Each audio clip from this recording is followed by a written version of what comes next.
Hi everyone, we're going to continue on with the skin. Today is day 3, and yesterday we talked about some of the structures that are in the dermis, the sebaceous gland, and the sudoriferous gland, and we're going to continue on today with the hair follicle, and then we're going to go on to talk about burns and some of the skin cancers.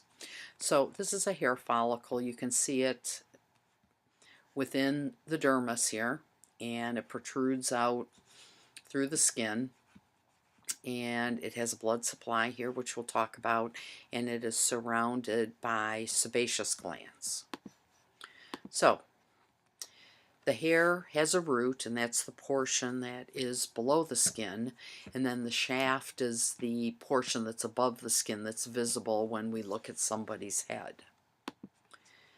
The outer layer of the hair is called the cortex, and the inner layer of the hair is called the medulla. And we'll see this theme, cortex and medulla, again when we talk about certain glands that have these two parts, and the kidneys as well has cortex and medulla.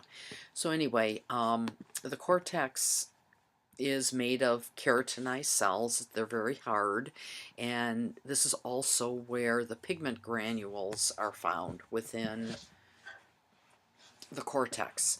Now when somebody's hair goes gray, they lose the pigment that's being produced by the melanocytes down in the hair follicle, and so there's no color at all, and it presents as gray.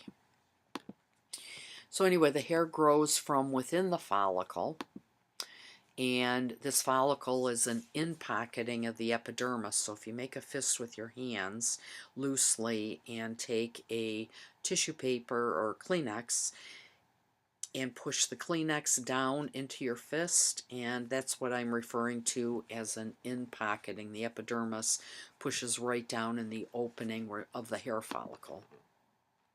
And the hair actually grows from the base of the follicle. There's a little tuft of tissue called the papilla, which extends upward into the hair root. Excuse me. And this has a blood supply, and this is where the cells are nourished from, and they divide and divide so the hair can grow. Now attached to each hair follicle at an angle is a little tiny muscle called the erector pili muscle. This is an involuntary muscle. And for instance, when we get a little chill or a breeze over the skin, it will cause this little muscle to contract. And when that happens, the skin puckers up around the hair, and it gives us goosebumps. And when that happens, it actually, there's a small amount of sebum, or the oil from the sebaceous gland, that is produced and released up on the shaft of the hair and across the skin. And that's kind of it for the hair. Just know that it grows from the base of the root, and that the follicle is an in-pocketing of the epidermis, and the color is found in the cortex, the outer layer, and the inner layer is called the medulla. And now we're going to move on to the nail, and the different parts of the nail that you need to know are the root, and then we have the cuticle that grows over the end of the root. We have the nail bed from which the nail grows out onto it. There's the free edge of the nail here. Then we're going to talk a little bit about the lunula in just a second.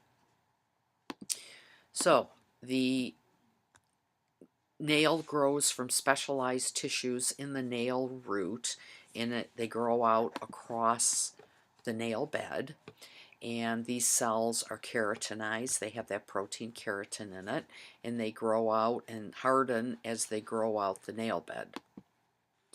The visible portion of the nail is called the nail body. And then the cuticle is that fold of skin that hides the nail root at the base of the nail. Then our nails grow about 1 millimeter a week. It's not very fast.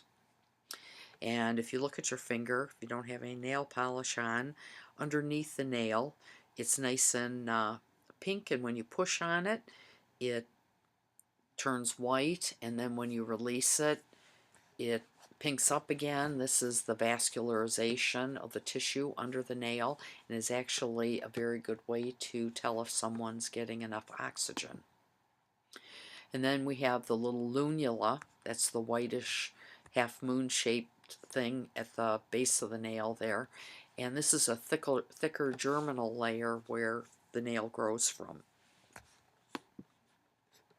All right, so now we're going to move into some skin conditions, and I'm going to start with burns and the skin cancers today, and then we'll be talking about some more as we go along during the week.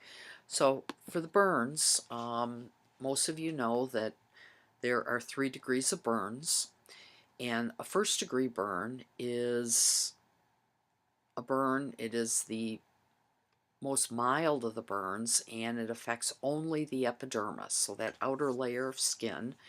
A sunburn is a 1st degree burn usually, and the skin is damaged, however, and usually have some pain from a 1st degree burn, and then the skin will peel off about a week later. A 2nd degree burn extends through the dermis, or epidermis, excuse me, and into the dermis, and because of the inflammation that we get between the 2 layers of parts of the skin there, the dermis and the epidermis, we actually get a blister formation. So that's the hallmark of a 2nd degree burn, is the blisters being formed from a little bit deeper damage into the dermis. And here's some pictures here. 1st degree, it's just reddened. 2nd degree burn is the blistering, and the 3rd degree burn is when you get destruction of tissue. We call this a full thickness burn. Layers of the skin are destroyed. You lose the glands, you lose the hair follicles, and whenever you have this kind of burn, you run the risk of infection because you have no barrier to bacteria or pathogens, and there's a lot of fluid loss because we can't keep the fluid in.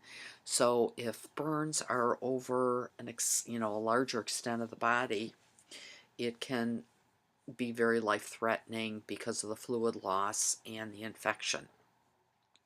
Now, when someone is burned, they are usually evaluated by what we call the rule of 9s, and the front of the head and the back of the head is each 4.5% of the body, making the head total 9%. The torso in the front is 18%, and the torso in the back is 18%. Each arm is 4 to 5% on the front, and then 4 to 5% on the back. Each leg on the front is 9%, and on the back 9%, and the leftover 1% is the genitalia. And they call this the rule of 9s, and so when EMS would pick up a person who has been burned, they would say that the back side of the legs are burned, and they're burned on 18% of the body, all of it being 3rd degree burns, for instance. And that's how burns would be judged out in the field, and they also use this as well in the emergency room. So this is called the rule of 9s, and it's a pretty cool way to determine the extent of burns. Now, for our ugly pictures here, getting started, we're going to start with basal cell carcinoma. And I guess if you have to get any kind of cancer, it would be basal cell carcinoma. This is the slowest growing of all the skin cancers, and it happens to be the most common form of skin cancer. It's caused by exposure to ultraviolet light. So when you are out in the sun or tanning and don't wear sunscreen, over time the skin is damaged, and this is what develops.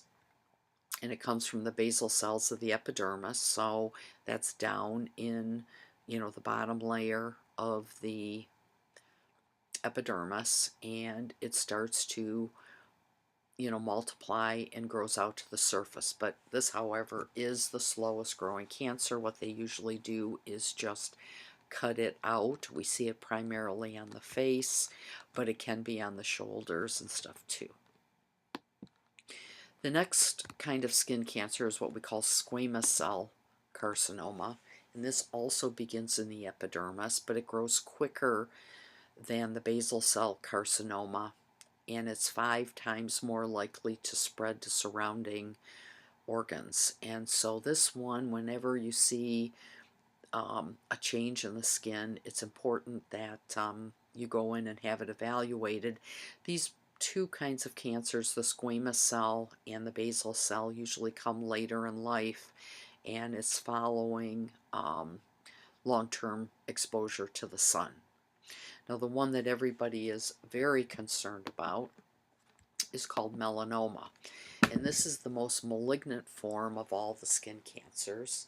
It starts in the melanocytes and can appear as an unusual mole, and several things happen with melanoma that kind of makes it suspicious. They have irregular margins. We call that asymmetry. And then the borders are irregular. There's usually more than one color. And then you have a varying diameter. So they can be various colors, but you can see just a normal mole on the left-hand side of the pictures and the melanomas on the right. So whenever you have a mole and you notice that it has changed, it's really important that you go have it checked. This is a very dangerous form of cancer. It can spread to other areas of the body very quickly, and so when something develops, you need to go have it examined. And people who get this, anybody can get it actually, and those of you who tan and are out in the sun without using protection, you're at much higher risk than other people. So that is it for the skin cancers. So basal cell carcinoma is the least malignant. Then you have squamous cell carcinoma kind of in the middle, and then by far the most malignant form of skin cancer is melanoma.